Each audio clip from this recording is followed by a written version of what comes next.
91.8 million confidential fund ng DOJ walang disbursement vouchers. Doon sa opinion ng Pangulo. So sa mga tweet, dito pa lang, sa pinabanggit mo kung totoo yan, yan ang kinatatakutan ko. Yun lang pagtatangka ng pagpipirma. Magtatangka ba yun kung walang basbas? Welcome back po sa Philinfo TV. Once again, ang ating pong background, Puerto Galera, White Beach, sa Oriental Mindoro po yan. Pasyalan po natin para masuportahan natin yung ating mga kababayan. Unahin po natin ang Pilipinas. Kahit po magulo ang nangyayari ngayon sa politika sa bansa, mahalin pa rin natin ang ating bayang sinilangan. Okay, eto nga po at may pasabog si Kong Marcoleta. Meron palang itinatagong baho. Itong si De Lima. Bukod sa naging kaso niya sa droga, meron pang isa na related din sa pera. At si Kong Marcoleta, sasama sa rally kapag minadali. Kasi may alingas-ngas na minamadali daw yung pagpapirma o pagkuha ng pirma sa mga congressman para makakuha ng tamang bilang at mapadali yung impeachment ni VP Sara. Panoorin po natin. At ngayon, Nason, mga Kong, ang latest, ang balita natin, pinasimulan na raw ang pangangalap ng pirma ng mga miyembro ng Kamara de Representante para maging mabilis ang proseso nito, Kong. Ano ba yung binabanggit? Bakit kinakailangan ng pagpapapirma ng bilang ng mga mambabatas ukol dito sa impeachment complaint? Ano ba ang papel nito, Kong? Hindi, teka muna. Kung sinimulan na nila ang pagkalap ng pirma, Opo, meron na raw po eh. o dilalabag na naman sila sa tinutukoy ng Pangulo, sinabi na nga niyan, tigilan nyo na yan eh. Oo nga, no? Kasi kapag kung umanap ka ng pirma, ito yung diretsong pagsasakatuparan ng impeachment complaint na hindi nadadaan sa Committee on Justice. Ito'y tuloy-tuloy na itatransmit sa Senado. Opo. Kasama na yung articles of impeachment. Nako, ibig sabihin kong ire-railroad pala nila yan. So may malalabag na naman pala ang Kongreso. Ito, pakinggan natin si Kong Marcoleta. Kapag ginawa nila ito yung pinag-uusapan natin, na imbes na sila'y magkaisa sa Pangulo, makipagkaisa sa Pangulo sa kanyang layunin, na isang tabi na natin lahat ito, sapagkat sa kanyang panukala, sa kanyang pagtaya, mas marami tayong problema ngayon. So yung maliit na bagay na ginagawa nyo, na pinagtatalunan nyo dyan, sapagkat wala namang kapupuntahan, wala namang ibubunga, kahit sa buhay ng isang Pilipino, sabi nga, tempest in a teacup. Opo. Kapag ginawa nila ito'y direktang paglaban doon sa opinion ng Pangulo. So sa mga tweet, dito pa lang, sa pinabanggit mo kung totoo yan, yan ang kinatatakutan ko. Na itong ginawang manifesto na ito, ay kunwari lang. Ganun po? Ano yung kunwari sa English? Ito, hypocrisy. Kunwari yan lang. Pagpapanggap, pagbabalat kayo. Ito'y nakakatakot. Panluloko ito sa ating mamamayan. Kapag ito'y ginawa nila, halimbawa, nagsimulang silang mangalap. Makikita na po ninyo ang pagbabalat kayo ng lahat ng pipirma na nagkunwaring nakipagkaisa sa Pangulo, pero pagpapanggap lamang po. Yan ang nakakatakot dyan. Dapat pala, alam Kaya ng sabi ko Pangulo. sa'yo, magrarally ako. Ganun po? Siguro kung may pipirma. Kasi ang nag-initiate... Yun lang pagtatangka ng pagpipirma. Magtatangka ba yun kung walang basbas? Makabayan black Kong hindi talaga sumusunod sa presidente ito. Ginagamit lang ng mga yan, kunwari lang yan. Kunwari lang ba ito? Yung bang gumagamit ba sa kanila? Yung bang gumawa ng manifestong ito, ay tatanong ko sa inyo, sumama ba yung Makabayan Black? Hindi po, wala nakapirmata dyan po. Kaya nga, pero doon sa pag-uusig, sa confidential fund, kinasangkapan sila ng leadership. Hindi nyo napansin yun? Kitang-kita naman, Kong. Di gano'n, kunwarian lang ito. Yun lang pagharap ng Pangulong. So, yan ang babantayan natin mga kababayan. Mukhang ire-railroad ng mga congressman yung impeachment complaint. At pag nakakuha na sila ng tamang boto or minimum number of votes, ibibigay na nila sa itatransmit na sa Senado. Then gugulong na impeachment complaint. Sa Quadcom, ang unang pinront agad yung grupo ng Kaya makabayan. Kasi nga, alam itinabi nila. pa siya doon sa kalaban ng Pangulo. Naintindihan naman natin lahat yun eh. Kasi- Kaya nga sinasabi ko sa inyo, ito'y pagkukunwari lang Aha. kapag pinilit nila. Aha. Makakapag-initiate ba yung mga yon kung walang basbas? Well, Magpapagod lang sila eh. Sino pipirma dyan? Halimbawa, kung walang basbas ang Pangulo, o di 4 lang silang pumirma. well, ako naman ko. Ito, Isasama mo yung isang akbayan yung bagong yung dagdag, na patagi-tagilid yung bibig kong magsalita, o di 5 lang sila. Tapos na. Ibig sabihin, maniniwala pa rin ako na nakikipagkaisa na yung kabuuan ng Kamara. Ayun. Sapagkat ang pinagmulan ng pagpipirma, 5 lang ang katapos-tapusan. So yun ang bibilangin pala natin. Ang lakas naman ng loob nilang magpapirma. Ang lakas naman ng loob. Pero ang chismis sa ata, kung parang higit na raw sa higit na raw sa 5 eh. O, sa mga tweet. Chismis lang naman sa akin, Kong. Hindi ko Itong naman. pagkakaisa ito, pinaglalaruan ng taong bayan. Ito yung ayaw ko. Ako naman, Kong. Meron pa rito eh. Pagkakaisa kanya yung katapatan. Yan na yun. Isip-isipin mo. Pinili nila yung mga mabubuting mga salita eh. Isang deklarasyon ng pagkakaisa, katapatan at paninindigan sa pagtatanggol sa bayan. Nasaan ang pagkakaisa? Nasaan ang katapatan? Nasaan ang paninindigan mo nung ginawa mo itong manifestong ito? Ako naman ko, sabi ko nga, bawalang galang sa mga nagsusulong ng impeachment. Mukhang iba at ang pagkakaintindi nila sa salitang pagkakaisa at pagkakatapatan. Kasi may sariling ano yan eh. May sariling ideolohiya kong eh. Yan ang malungkot dyan eh. Kaya Di ba? tinatanong ko sa inyo, kung kasama sila dito sa manifesto. Kung hindi pala, bakit sila yung pinaka-aktibong puwersa nung ginigisa nila ang dating Pangulo at nung ginigisa nila yung kanyang anak na nagkataong pangalawang Pangulo ng ating bansa? Doon sa mga Bakit nakalagda. sila yung bida doon? Sa mga nakalagda. Sila pang Kong, wala. nakapagpapakulong at sasayaw-sayaw pa sila nakapagpakulong sila. Ay, oo. Sasabihin nyo sa akin, nasaan ang katapatan? Nasaan ang katapatan? Hindi ba pagkukunwari lahat? Itong mga miyembro ng Makabayan Black, tatanungin ko kayong dalawa. Meron na bang programa ang ginawa ng ating bansa mula pa nung panahon ni Emilio Aguinaldo? Hanggang ngayon, sa Panguluhan ni BBM. Opo. Buong panahon, Emilio Aguinaldo, sino may sumunod sa kanya? Sino sumunod? Sa kasaysayan na Nelson? Serious Menya yata. Manuel Luis Quezon. Sino pa? Elpidio Quirino, bahala na. Magmula doon hanggang ngayon, meron na bang ginawa ang mga Pangulo ng Republika ng Pilipinas Na para sa kanila, tama. na meron silang approval? Kahit siguro panahon ng revolusyon, Maniwala wala ko silang... Wala nang ginawa ang ating bansa na ikinasiya nila. Lahat ay kinamumuhian nila. Parang sila ipinaglilihi pa lang sila, namumuhi na sila sa gobyerno. Kaya nga Maniwala ka sa akin. nakaraang araw, di ba Nelson, ang ating punto dyan sa bagay na yan, may mga pagkakataon, minsan nakikipag-tactical alliance sa kanila ang gobyerno sa simula, pero sa kalagitnaan talagang humihiwalay yan eh. Pangulong Duterte, Pangulong Noynoy, at ngayon, ayun ang nakakatakot kapag nagkaroon kayo ng pakikipagkasundo sa grupong ito. Ngayon, kung ako naman ang leader ng House, sasabihin ko sa kanila, teka muna, tigilan na natin itong pinag-iisip ninyo kasi mayroon ng pahayag ang Pangulo. Huwag niyong No to bibiruin impeachment. yun. Opo, no to, ano tayo? Huwag niyo bibiruin yung pagkakaisa at katapatan na yan.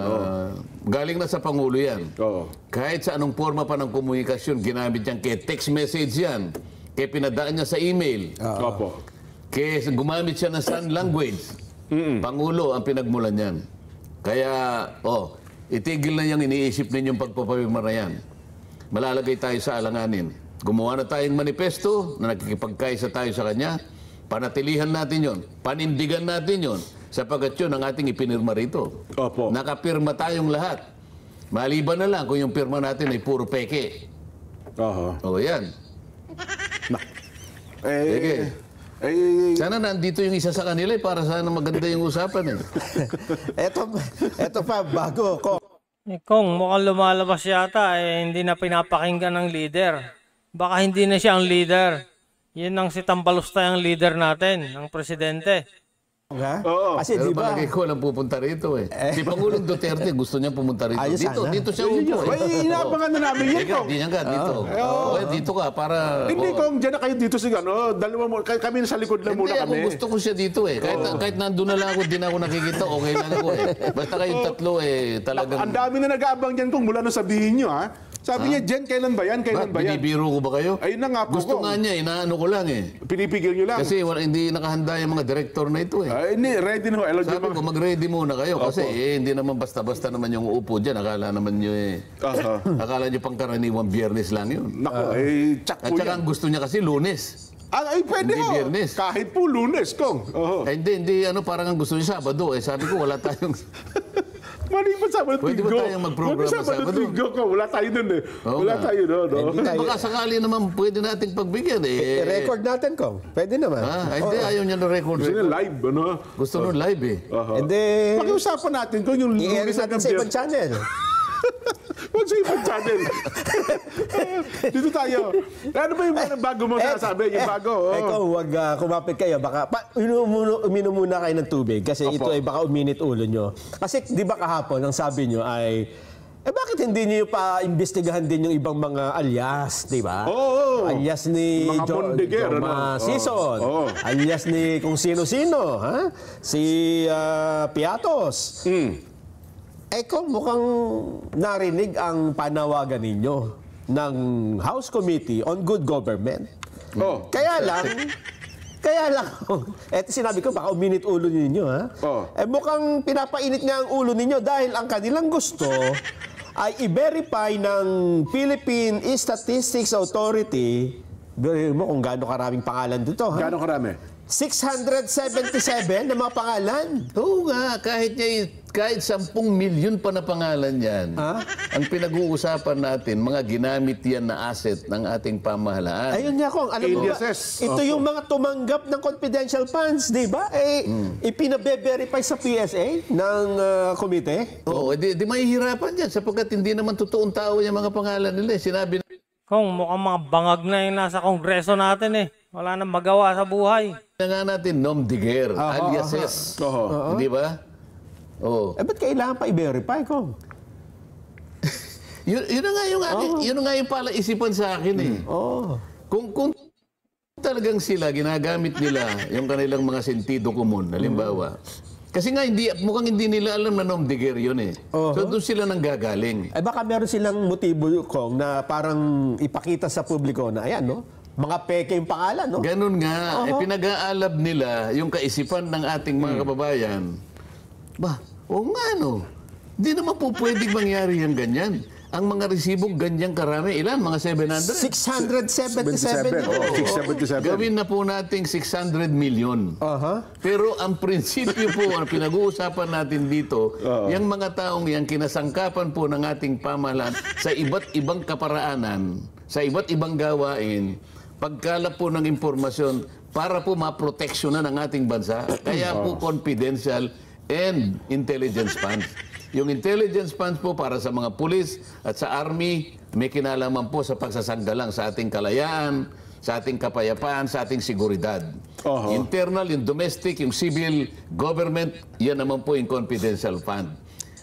Ang katotohanan nga po niya, kaya confidential, sapagkat itatago po natin yung mga nagamit po nating mga tao, kinasangkapan natin alang-alang sa pagtatanggol sa ating mga patakaran, sa ating mga pasilidad, sa ating buhay at pamumuhay. Lahat po yan ay kinasangkapan alang-alang doon sa gawain na yun. Kaya nakatago sila. Sa matagal na panahon, ganun po.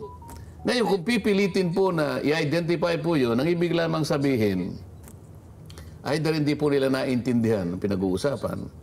Hindi po nila alam kung paano pinatutupad ng sangay ng pamahalaan ang mga sensitibong mga bagay.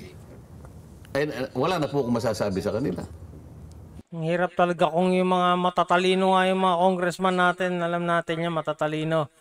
Pero ang problema, nagbobobobohan sila. Nako. Kaya nga, confidential nga yan. Dapat, Kaya, pero teka lang nga, parang nung isang araw, sa pakikipagpanayam kay Ombudsman Martires na Kong, parang binanggit niya, kasi may mga pangalan lumutang na ganyan, dapat daw, mukhang ipaliwanag ni BP Inday kung sino-sino itong mga taong ito. Hindi nga pwedeng mangyari yun eh. Okay. Itatago mo nga sila eh. Yun ang nature ng kanilang gawain. Yun ang nature ng dokumento. Kaya, nasa sa kanila yun. Kung hindi po nila maintindihan yun, may problema sila. Pangalawa, kailangan ibalikan natin. Kung hindi po talaga kayo namumulitika at inuusig nyo lang ang opisina ng pangalawang Pangulo, bakit yung natitirang halos 400 na opisina na meron ding ganyang tipo ng pondo at nabigyan din sila ng notice ng COA, pinagpapaliwanag din sila, bakit yung 400 offices, wala po kayong tinawag? Confidential funds din to? May mga Mary Grace Piatos din sila. Sigurado yun. Kasi confidential funds. Confidential fund nga ay mahigit na 400 offices. Dapat pinatawag nyo rin, isa-isahin din nating tanungin sila. Bakit po hindi nyo ginawa? Yun muna yung sagutin nila. Mga congressman, makinig kayo. Bago kayo mag-proceed dyan sa mga hearing nyo, sagutin nyo muna yung tanong ni Kong Marcoleta. Ang kakapal ng mukha nyo. Kasi pinagpapaliwanag din sila ng COA eh. Meron din silang notice of disallowance eh. Nagtapat sa akin ng COA. Karaniwan po dyan kanya 350 to 400. O halimbawa, maging safe tayo. Pwede na bang safe? Yung 300, safe na safe po yan. 300 na lang, sabihin na natin, para eksakto. Hindi, sabi niya 350, safe na safe. Okay, sige, Bakit ka ako? Isa lang. Ito lang ka ako yung pinagtatalunan natin. Yan lang po naman ay kaya hiningi ninyo eh. Nasagot sa amin. Oo nga naman. Kung hiningi po kanya yung 350, bibigay din po, lalo kayo ka akong magkakasala siguro. Magkakawindang-windang na kayo niyan. Sapagkat ka ako, isunurrender ninyo ka akong tungkulin ninyo eh. Kayo ang merong mandato na mag-usisa, mag-audit. Wala nang ibang pinagkalooban ng ganyang klaseng otoridad. Para isinuko nila yung kapangyarihan nila ko. Kailanman hindi nyo dapat isuko yan. Sinulatan lang kayo, hindi man lang kayo pumiyak. Mukhang kailangan din makasuhan tong COA eh. Binigay yung dokumento na hindi pa naman tapos yung kanilang audit. Dapat sumagot ka. Teka muna po. Kami po ay susunod naman sa inyo, pero kailangan pong malaman ninyo na itong ating ginagawa ay tentative po ito. Wala pa pong kasiguruhan dito eh. Hindi pa po pinalito eh. Ito po yung initial findings lang po namin. Kapag binigay po namin yan, baka magkamali po kayo at kami po ay malalagay sa alanganin. Baka meron naman pong magdemanda sa amin sapagkat hindi po nyo gawain yan. Gawain po namin yan. Di ba? Para po kayong kusinero eh. Kayo pong kami pong magluluto eh. Biglang lang kayong papasok. Itataboy nyo kami, tapos kayo magluluto. Teka muna, kami po ang nakakontrata rito eh. Oo nga. Magagalit po itong restaurant na to. Nakakontrata po kami rito. Bigla kayong papasok, kayo po magluluto. Paano kung nalasod po lahat ng mga yung mga kakain ng niluto nyo, kami pong magkakasala. Madidemanda lahat ng cook. Pasensya na po pinapaliwanag ko lang po sa inyo. Pagka ganun yung paliwanag ko, nagsasalita ako, yung malalapad na dyaryo, puro bingi. Walang isusulat kahit ano. Takot na takot. Mabuti pa si Nelson. Paminsan-minsan nakikita ko yung litrato niya eh. Pag tumanggi kong yung mga taga-COA, malamang hanggang ngayon mga nakakulong pa. Iko-contempt ni Paduano. Ano sa palagay mo? Anong nangyari sa mga malalapad na dyaryo na nagkukunwari? Sabi pa niya Balance News. Fearless Views. Puro kabalintunaan eh. Puro pagpapanggap. Kagaya ng itong manifestong ito. Saan ka nakakita? Balance News. Paano balance? Yung nagsalita, hindi man lang binanggit eh. Yung binanggit, yun ang gulo. Ewan ko ba? Ay, naku. Ano ba yung punto mo? Hindi, idadagdag ko kasi COA ito. 5:30 na pala eh. COA ito, Kong ha? Ano sabi? Idadagdag ko lang kasi ito yung isa rin sa malaking issue ngayon eh. Naglabas po ng audit report ang COA sa PhilHealth naman. Ito yung sa 89.9 billion unutilized funds. Ang sabi ho ng audit team, hindi nyo dapat binalik yung pondo sa National Treasury. Oo. Dapat yan, pinagamit nyo dun sa mga benepisyaryo. At least, pinababa nyo yung kontribusyon o kaya dinagdagan yung benepisyo. So, ito ang tama na pag-audit. Dapat dadaan sa COA, tapos sila ang magsasabi kung ano yung mga dapat na ginawa o hindi ginawa.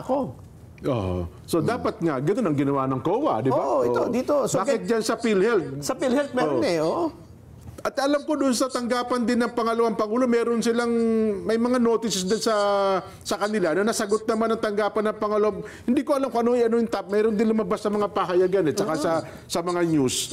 Nire-research ko lamang, baka magkamali tayo ng impormasyon. Kasi lagi pinalulutang Jen at Kong. Oo. Kaya natin ito ginagawa, public accountability. Dapat ipaliwanag sa bayan kung saan napunta yung pondo. Nakita mo na.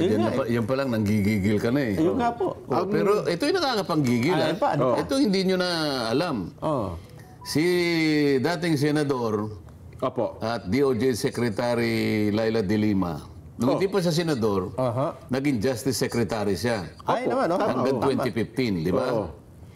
Pero nung i-audit ng COA, 2015, annual audit, COA, 91.8 million confidential fund ng DOJ walang disbursement vouchers.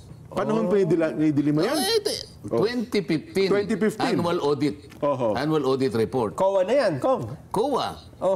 Madali, pumunta kayo sa COA. Pwede namin makita po yung 2015 ng Department of Justice. 120 million unliquidated cash advance ng confidential funds.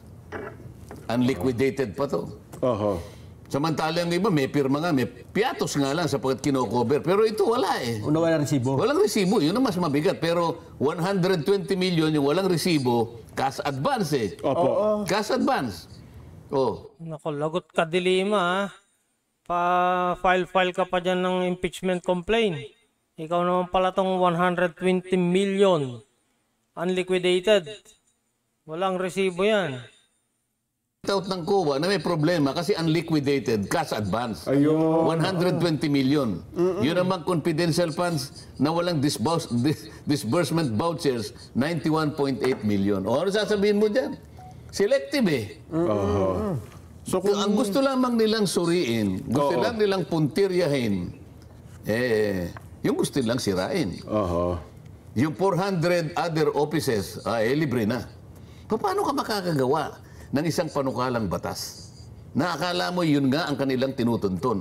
Akala mo yun ang layunin. Kung yung layunin, makagawa tayo ng isang pantay, isang makatotohanan at katanggap-tanggap na panukalang batas, bakit hindi mo i-involve lahat ang merong confidential funds? Bakit ang tinarget mo yung vice presidente? O hindi ba politika? Politika lang. Marinaw na marinaw. Pagkatapos, kunwari, in aid of legislation. Ngayon pala, impeachment. Maski saan mo kwentahin eh. So, paano ngayon yung manifestong hawak natin ngayon kung napinirmahan ng House leadership? Isang kapirasong papel na walang kakwenta-kwenta. Ganun ba? Paano mo i-describe mo nga ito, Nelson? Baka naman paninindiganan nila dyan. Kong. Yun nga ang gusto kong mangyari, pero sana magpalitaw na kayo ng kahit anong aktual na ginagawa ninyo para sa ganon, itong manifestong ito ay nagkakaroon na ng laman. Baka verbo lang ito eh. Dapat magkataon yan. Yung salita, magkaroon ng gawa. Hindi ka puro verbo, hindi ba? Isip-isipin mo. Ulitin natin dyan, ha? Opo, sige ho. Isang deklarasyon ng pagkakaisa. Pagkakaisa, yes. Katapatan. Itagalog mo nga ito. Isang deklarasyon ng pagkakaisa. Tagalog na po yan ko, mali. Hindi, English mo, ibig sabihin. Actually, may English yan eh. Nasa English yan eh. Alam mo nga, kasi actually na, ang original yan ko, nakaliwat talaga sa English yan. Sa English, sige. Yan, sige na siya. A declaration of unity. Ano yung katapatan? Meron para wag na tayo magkamali. Sige. Yan. Hindi lumilitaw. Yan. Ayan pala. Yan. Basahin mo. Declaration of unity, loyalty, and resolve in defense of the nation. Yan. Isipin mo, unity, loyalty, and resolve. and resolve. Opo. Mahina yung salitang. Iba yung paninindigan sa merong salita dyan eh. Pero yun po ang original na nakaliwat po sa Ingles. In defense of Opo. the Defense nation. of the nation. Oo. Napakagandang titulo ito dyan. Ito ba'y bibiruin mo? Bakit sasabihin mo sa akin ngayon eh, meron nang nangangalap na pirma na naman? Ayun na po. Eh sana naman, chismis lang yon. Yung nangangalap ng pirma, kung totoo, yung chismis na kung may nakapirma na, yun ang wala pa. Kung yung nangangalap ay totoo, talagang Meron na. wala itong deklarasyon ito, papel lang ito.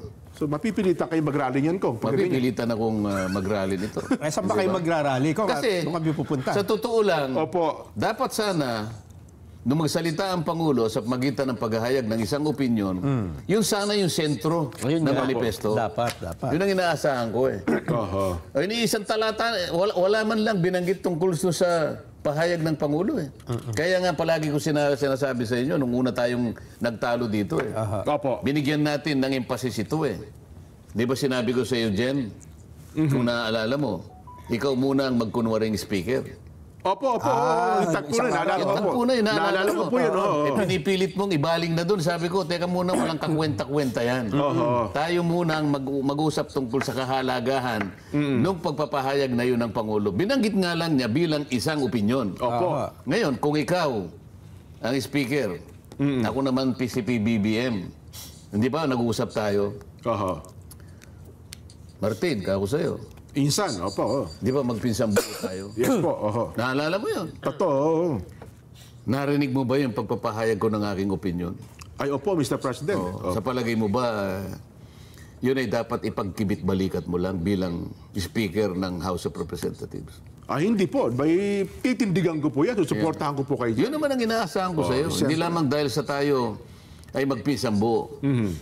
Ngalang-alang sa ating bayan, ako ang Pangulo, higit sa lahat, naniniwala ako, susuportahan mo ko sapagkat ikaw ay Speaker of the House. Oho.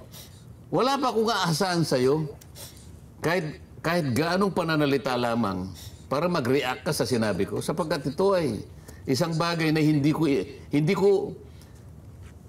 inisip na ito hindi mo bibigyan ng pagpapakahulugan na talagang inaasahan ko na maggagawa ka ng isang reaksyon dito na positibo.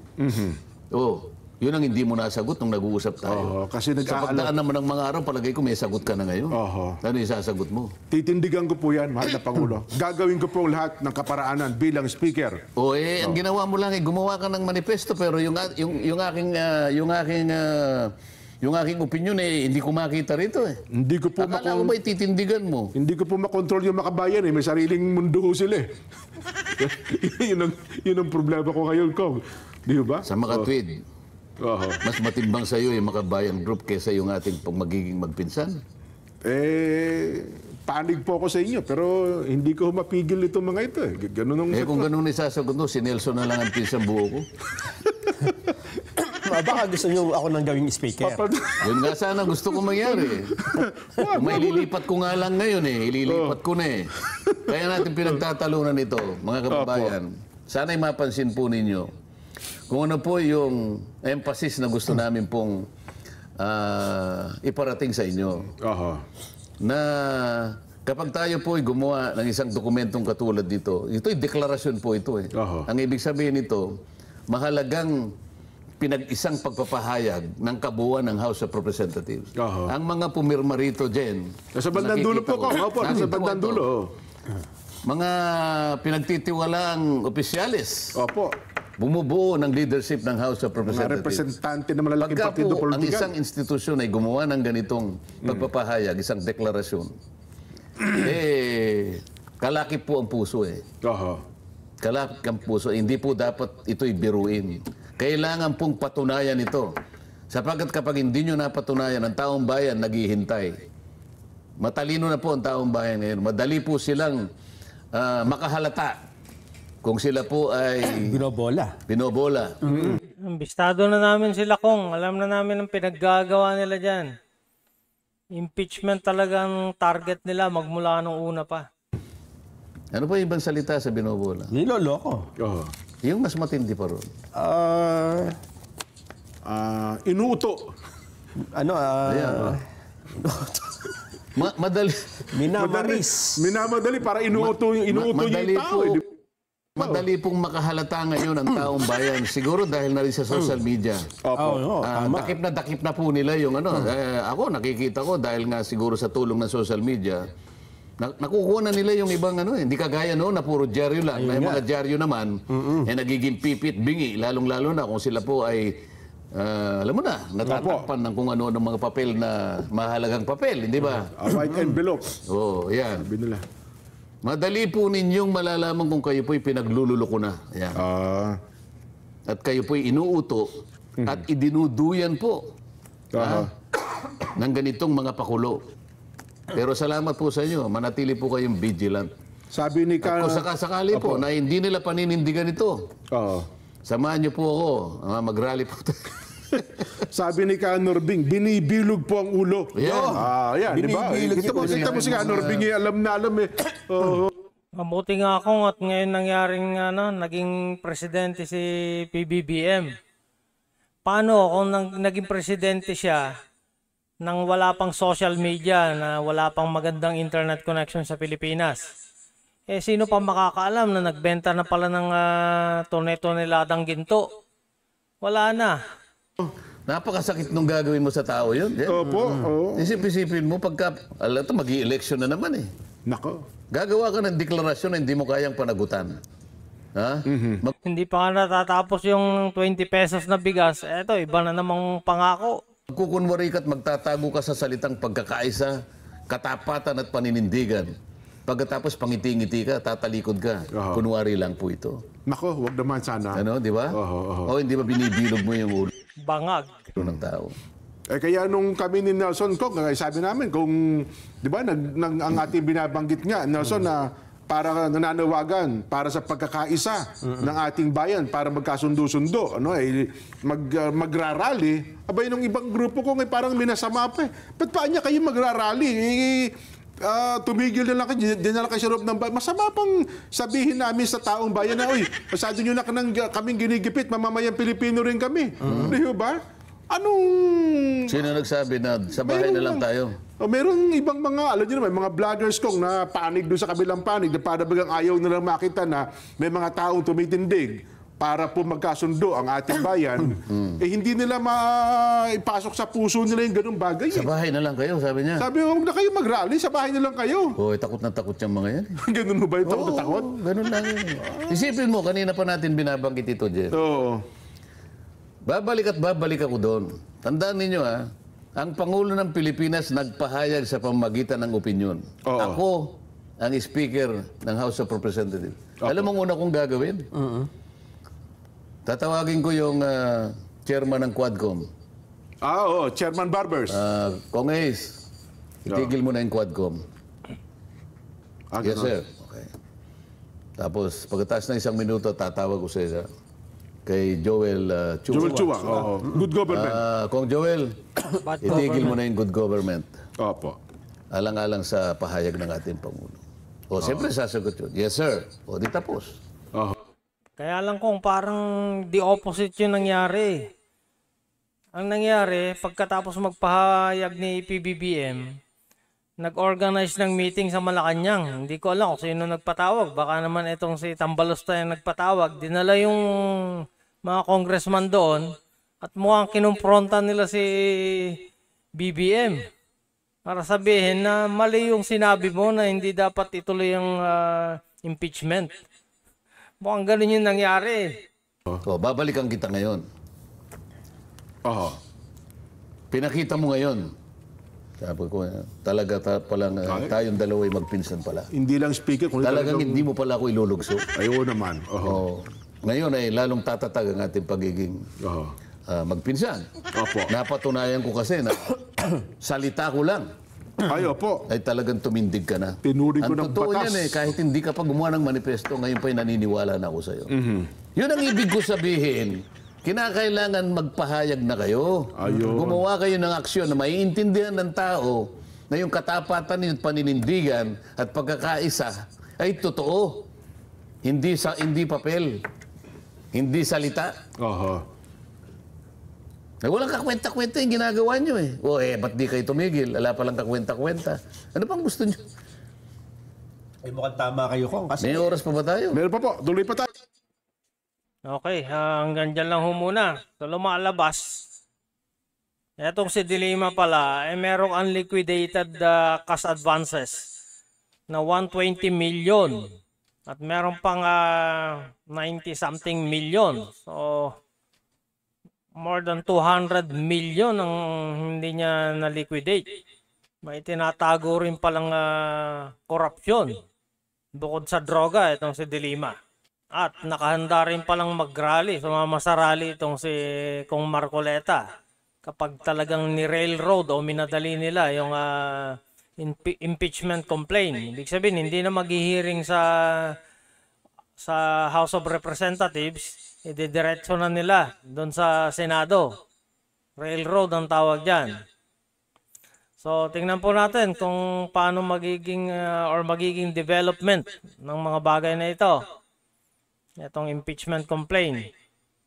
Paki-like and share na lang po ang video na ito kung inyo nagustuhan para mapanood din ng iba. Salamat po. Hanggang sa muli.